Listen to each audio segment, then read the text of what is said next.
Alright, so it's been a while since the last update of my racing game. If you saw the last episode, it ended with me asking you all what I should add to this part of the track. As we hit the leap of faith or the huge mega ramp, drop down into this corner and fly off here. And I think it's safe to say what got the most votes on the Discord server. Now, coming up with the idea of making an underwater tunnel, I thought, well, it's gonna be easy. I can just model a tunnel in Blender, take it into the game, throw it in the water, and click a button that just prevents into it, but I was very wrong. Turns out that working with water in Unreal Engine, especially underwater, is super complicated. I've read countless of posts on forums. I've been asking people who make the plugin that I'm using for the water, but I still have not been able to find a fix. So the new plugin that I'm using for the water is called Oceanology, which looks fantastic. The water looks more realistic, and it looks really cool going below the surface, which I know is like not an important part at all for this game. This is pretty much gonna be underwater for like 5 to 10 seconds, but I really wanted those 10 seconds to look good. This kind of set me back. This was like my first big sort of setback that kind of killed my motivation for a bit, because I had promised all of you guys to make this tunnel and you all voted for it as well. So I did take a small break for a couple of days. I just played some other games and yeah, just didn't really think about it too much. So after the little break, I set out to fix the second biggest issue that I had so far with the game, which is to have an accurate timer system, as well as working checkpoints that you can just easily spawn back to, which I actually managed to fix just a few days ago. Right, so finally, after spending way too long on trying to get a working timer, and finally, yesterday, I managed to put this together. So as you can see, we spawn in, the timer is stopped, we go over the starting line, the timer begins, and it's very, very accurate. It counts all the way down to the milliseconds, the thousandths of a second, or whatever, which is something that I really wanted, because I do want to have like a little contest for you guys once you get to try the game to set the best time. So having a very accurate timer, I think, is very important. Now, another thing that I wanted to add was, since I can activate slow-mo on this game, I want the timer to, of course, act accordingly. So when I go into slow motion, the timer also slows down. Now, this was not possible with the old timer that I had set up for my very first game, so I had to go in and make a very advanced timer to finally get this to work. And once we make it up here, this is actually a checkpoint, which means that I can now just press R, and it's gonna spawn me right back, right in front of it, and I can just keep on doing that. Whenever I fail, just go back and keep on going. And as you can see, the timer just keeps on going even though I spawn back or reset. Now, if I do reset the whole level, if I just press 1, that will reset everything and take it back to the start, and of course we can just, yeah, go again. Then we also have a finish gate, which I haven't really customized yet. This one is just kind of a placeholder as well. I did make these in Blender, but I want this green thing to be like a bit more see-through and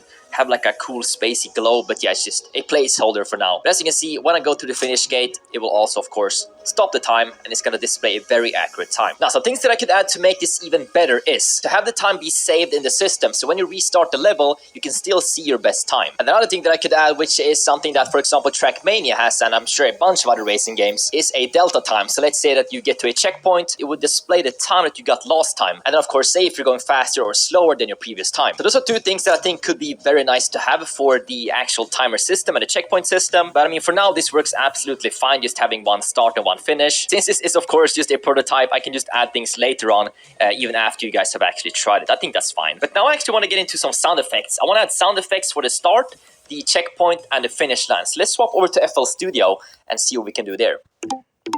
This is actually kind of satisfying, this sound.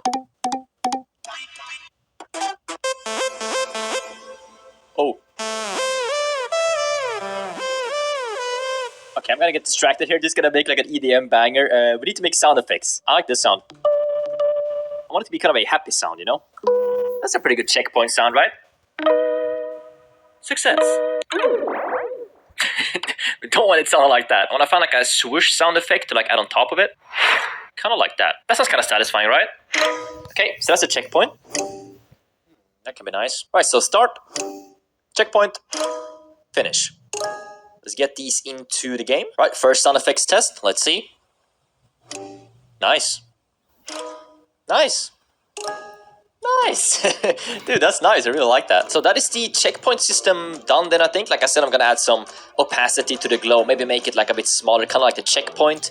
So like maybe cut this in half here. So yeah, that is timer system with checkpoints complete. Alright, plan for today is to work on the next section of the track. So after you go out of the glass tunnel, you fly all the way up here, which am I gonna make?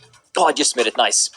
Reach this checkpoint, then you have to go between these barriers here, which is actually kind of tricky to get a perfect path through without hitting the edges. But then I'm gonna fly off this thing, Make it down to this ramp, and on the continuation over here, I want to add it so where you fly off of this thing, you land on like a small platform, which then takes you into a giant wall ride going left, which also has a gap in the middle that you have to gap through something and then land on another wall ride, which will then eventually take you back to the island this way. And then once we race back towards the island, we can make a loop right here that will take you up and of course all the way around, sort of in this gap right here would be kind of cool. So when you come from this way, you sort of fly through the loop. And the loop would go back around and of course take you over here. Now this space is kind of open, so I do have a couple of ideas, but yeah, we'll get to that once I've built this part of the track, which I believe is going to take a while because yeah, making a loop I haven't done yet, and making a giant wall ride I haven't done yet. So yes, I'll go into Blender, try and make something, and I'll come back and add it back into Unreal.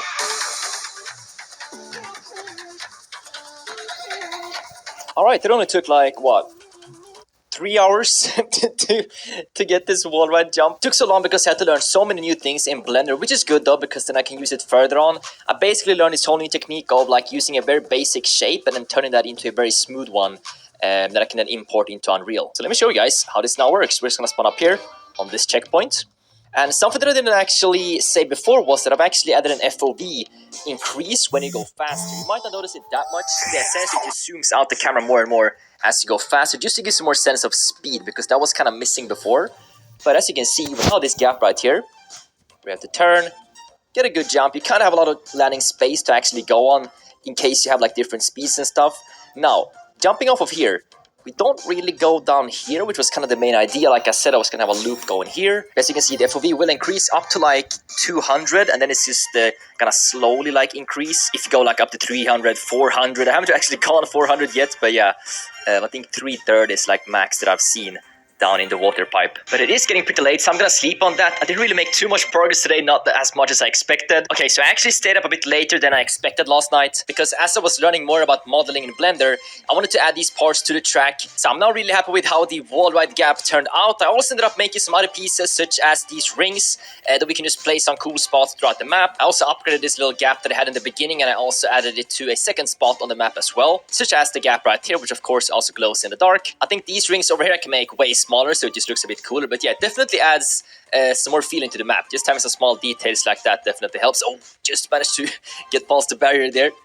Checkpoint. I think I might be able to add something here on the Leap of Faith too, as you're in midair. I don't know, it might be kind of cool just to have it be floating in midair like this, but we'll see what I add later. Now, the Mega Ramp or the Leap of Faith could definitely use some work, because it can sometimes be a bit inconsistent. As you can see this time, I'm not really leaning forward too much, so I'm kind of gonna slam into it.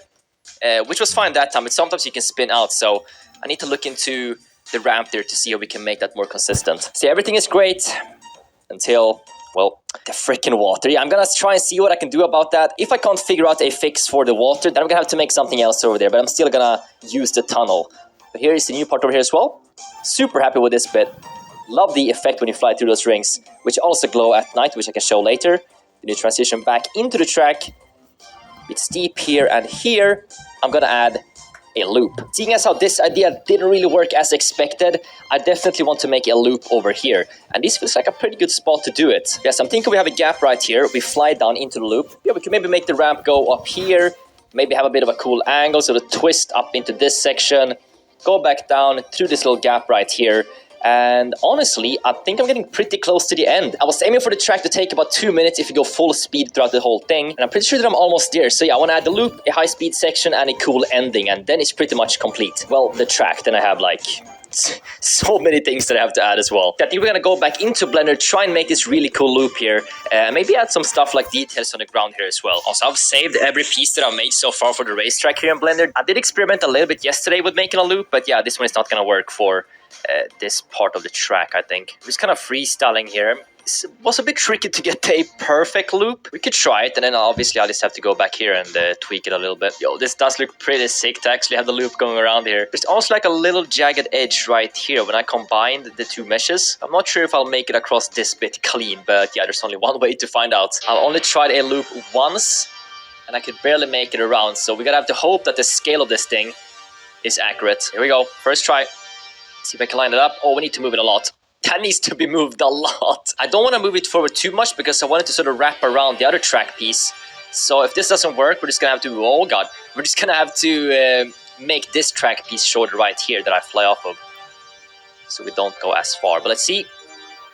That looks... Oh my god. Yeah, this happens as well. Sometimes the car goes crazy when you get like a super high speed impact. See, I'm probably gonna tweak that a little bit just so it doesn't freak out like crazy. All right, after numerous variations of the loop, I think we do have a working one. Now, there is one problem that happens, and that is with the camera.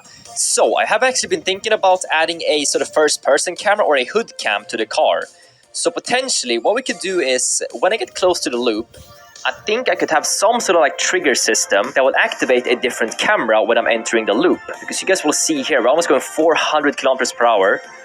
And right here is kind of hard to see where you're at. Yeah, it does work. So what I'm going to try and add is potentially just add a trigger box somewhere here and route that to swap cameras. And then as we go around the loop, and let's say we go over here, we would have a second trigger collision right here that would go back to the third-person camera. So yeah, I'm going to see if I can add that. Alright, that was easy. I found a good tutorial about it. Now we can actually press V for view, and we're in first person, which is completely locked to the front of the car. It's kind of like above the windshield almost, which, by the way, I want to give you guys an update on the car. So, as some of you guys may know, this is like the first official car model that I ever made in Blender. Now, since the last episode, somebody actually reached out to me who is very good at making car models, and there will be a much more detailed version of this car with some cool tuning as well. So yeah, this won't be the final version of the car. So yeah, that will also help with the first-person camera looking a bit better, because right now you can kind of see the small artifacts there in front of the tires. They're sort of clipping into the car. Doesn't really look too nice, but yeah, this is actually pretty cool. We can also do super slow motion in first person, which is kind of nice. Yeah, so I just added that as a key press now, just to kind of test that it actually works. So the next step is gonna be to, oops, oh, there's no way. Precision stunt, we landed up here. So yeah, the next step now is just gonna be to figure out how to make it swap automatically once we get to the loop, which I think is gonna be quite easy. Let me show you guys how it looks in the loop, so we can swap right here. I set the FOV to like 120 just to make it a bit cooler. Then you can now easily turn all the way throughout the loop. But I'm noticing that the little edge here on the top is actually causing me to bump out. So I'm going to go back in Blender and just fix this little bump right here in the loop, and it should be very smooth. But let's swap the camera angle when we're in mid-air right here. So here's just a simple part of the blueprint to swap the camera. See, box collision. Then we'll go down to on component begin overlap. Let's make a custom event. FPS cam, third cam. Set active, connect that. I'm actually not sure if this will work, but it's worth a shot. Let's go back to cam switch 1, cast that to the car, and then FPS cam. If it works, I'm gonna be really happy. Let me just first try and see if this still works. Yep, we can still swap it. All right, moment of truth. I'm not gonna touch. Let's see. Didn't work. Maybe I need to take new active. See if that was it. Oh, it worked! Let's go! Was this one little box I had to take. And there we go. Made a loop. It turned a bit more. Yeah, the turning gets less sensitive when you go faster, of course, so you can't just turn super quickly when you're going fast. So I just kind of had to hold it down, I think. But okay, that's great. So now we can just go to the end over here. Just swap back over there. Let's see if this works. And yeah, the reason why I haven't added like skid marks or car sounds and stuff like that is because, like I said, I'll be getting a new car. So I'm just going to hold off on that until I have that one, just so I don't have to do it twice, you know. So this is just kind of like the test car for now, before we get the nice one in here. But let's see if this works now. Automatic swap on this jump. Boom. Let's see if we can make it around, even with a weird bump here. Yep. And then we missed the other one. Come on. See. Didn't swap back that time. Ooh, I think maybe I need to do this to get a second set active, which will then be the first person camera. And we will connect that and make it not active. Maybe.